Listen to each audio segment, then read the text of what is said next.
Hi, how are you? I made this video in English because I need some help here. I'm trying to fixing this 1950 Merc. Making a couple of issues right now with the windshield. I have the patterns for the new glasses. The patterns with the old rubber, they kind of fit. It was hard, but they kind of fit.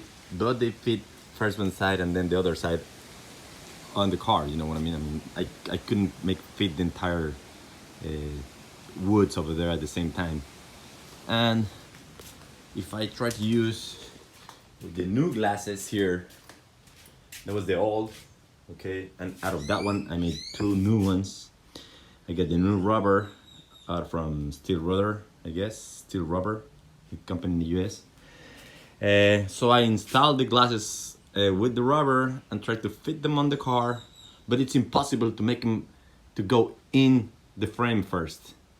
So I don't know what to do, because as soon as I try to get them in the frame, because of the position, they have to go from the inside to the outside, not from the outside to the inside. So it's almost impossible to put both of the windows here and then push them farther and then start to pull the wire outside to make them fit. So I don't know if there's like a trick or where you think seems to be the issue, okay? I need some help. I hope someone of you have a trick to do this, or maybe I have to put first one window and then make a miracle to make the other one fit. I don't know. So if you can help me, I will appreciate it very much. Appreciate it. Bye-bye.